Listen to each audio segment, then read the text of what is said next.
সোমার পরিত উন্নত উজ্জ্বল রস সভক্তি মিশ্রম হরি পুরট সুন্দর দুটি কদম্ব সন্দীপিত সদা হৃদয় কন্দরে স্ফুরত বল শচীনন্দন। সুধী ভক্তবৃন্দ, আজকে আমরা সবাই সমবেত হয়েছি শ্রদ্ধেয় অনিল দার মৃত্যু বার্ষিকী উপলক্ষে। দাদার সাথে আমার খুবই ঘনিষ্ঠ সম্পর্ক ছিল। দাদার কথা মনে পড়লে খুব খারাপ লাগে, বিশেষ করে আজকে সমস্যার সম্মুখীন হয়েছি। 4 থেকে 5 বছর হলে আমার ছেলেকে বিয়ে করেছে, একটা সন্তান হয় নাই। আর যদি দাদা বেঁচে থাকতো, সে আমাকে এত আপন মনে করতো, সে ভাষা বর্ণনা করা যায় না। কত মায়ের যে তিনি মানে মাতৃত্ব দান করে তিনি যে কত মানে মায়ের কাছে মানে প্রশংসা অর্জন করেছে তা আমি অনেক জানি আর কি। তো এইটুকুই না, শুধু তার পবিত্র শক্তি, তার মেধা, তার দার্শনিক অনেক আলোচনা আমি নিজেও শুনেছি। উনি কবিতা লিখে যখন করতেন আর কি, তখন আমাকে দিতে নাই তখন একটা কেমন হয়েছে বাল্যবাই সম্পর্কে কবিতা লিখলেন উনি যখন মারা যায়, রঞ্জুদার সম্পর্কে।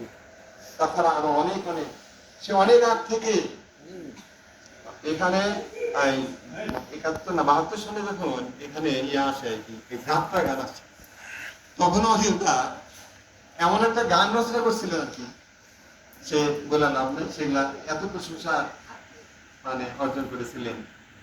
তখন থেকে জানি যে উনি যে মেধা, ওনার যে পবিত্র শক্তি, ওনার যে দার্শনিক জ্ঞান, এটা তুলনাবিহীন। তার প্রমাণ বহু জায়গায় আছে।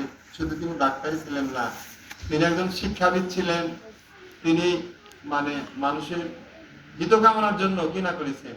এই করোনা ভাইরাসের সময় আমি আসতাম, দাদা কত গরিব, কত মানে সাধারণ মানুষকে তিনি যেভাবে দান করেছেন, অনেক বড় লোকও তাদের পুটলি থেকে এত টাকা পয়সা খুলেনি, যেটা আমি নিশ্চিত করে বলতে পারি আর কি।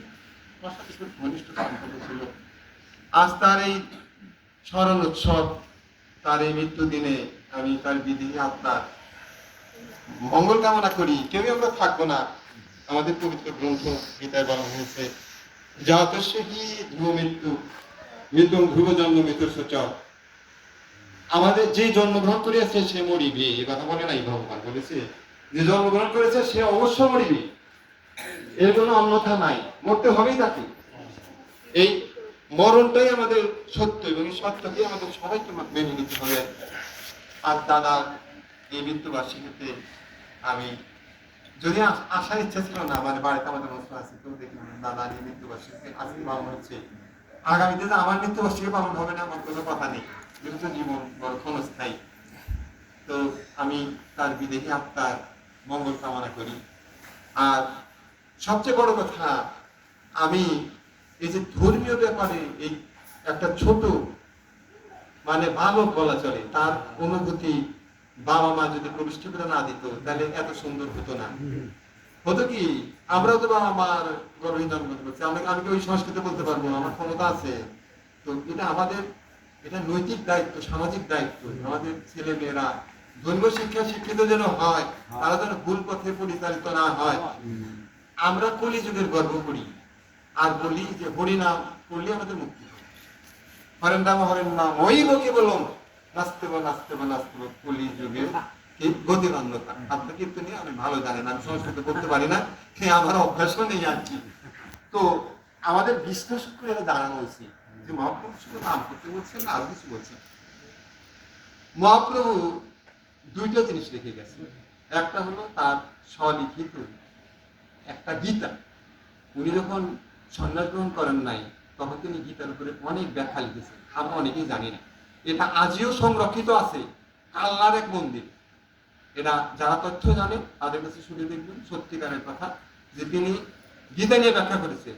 অথচ দেখা যায় অনেক বৈষ্ণব সম্প্রদায়ের মধ্যে গীতার প্রতি অনীহা, গীতার প্রয়োজন নাই, চৈতন্য যথেষ্ট, এবং গীতাকে অবজ্ঞাও করে এমন অনেক ভক্ত আছে।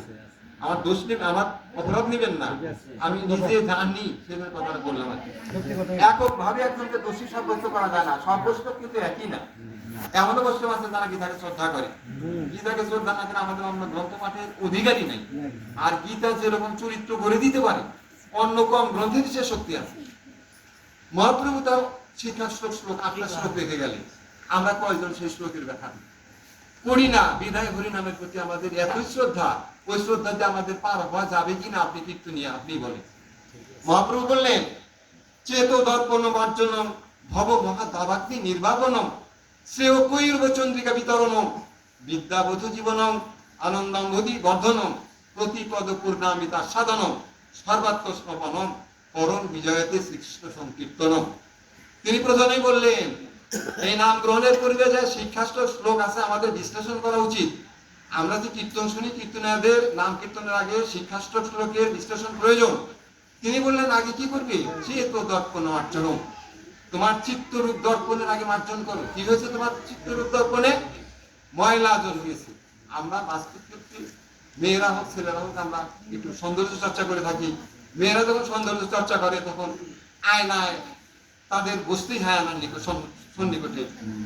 আয়নায় যদি প্রচুর পরিমাণে ময়লা থাকে তাহলে তো তাদের ওই সৌন্দর্য পরিস্ফুটন হবে, তাদের সেই সৌন্দর্য মানে বিকাশ ঘটবে না, এবং তারা মানে মানে সাজুগুজু করে সেটা কি করতে পারবে? তারা কখনোই পারবে না। তাহলে যদি ময়লা না পড়ে দর্পণে, তাহলে তারা যেমন সাজগোজ করতে পারে, নিজের অবয়ব নিজের চেহারাটা দেখতে পারে। তদ্রূপভাবে মহাপ্রভু বললেন, প্রথমেই বললেন, শিক্ষা শ্লোকের প্রথম শ্লোকই কিন্তু এটা প্রথম শ্লোকে। বাবাজি তাই নাকি? আমি কিন্তু অত জানি না বাবা। তিনি প্রথম শ্লোকে বললেন যে চেতো দর্পণ মার্জনম, তোমার চিত্তে ময়লা জন্মেছে। কি ময়লা? কাম, ক্রোধ, লোভ, মোহ, মদ, মাৎসর্য, অহমিকা, তোমার বিভিন্ন ধরনের যে তোমার কুপ্রবৃত্তি গুলো আছে সেটা ময়লা পড়ে, সেই রূপ ময়লা পড়ে তোমার চিত্তরূপ দর্পণকে মলিন করেছে। তুমি সেই মলিনতাকে দূর করো। চেত দর্পণ মার্জনম, চিত্তের দর্পণাকে মার্জন করো।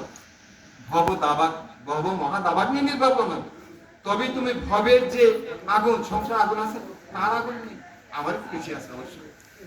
আগুন নিভাইতে গেলে পরে তোমাকে মসজিদ মার্জন করতে হবে। এই দেহরূপ আয়নাকে তোমাকে মার্জন করো। চেত দর্পণ মার্জন ভব মহা দাবাগ্নি নির্বাপনম শ্রেয় কৈরব চন্দ্রিকা বিতরণম। শ্রেয় কৈরব চন্দ্রিকা, সেই চাঁদের আলো তোমার ভিতরে প্রবেশ করবে কেমন করে? চেতো দর্পণ মার্জনম ভব মহা দাবাগ্নি নির্বাপনম। আমার ভুল হয়েছে, আমি সংস্কৃত জানি না তো।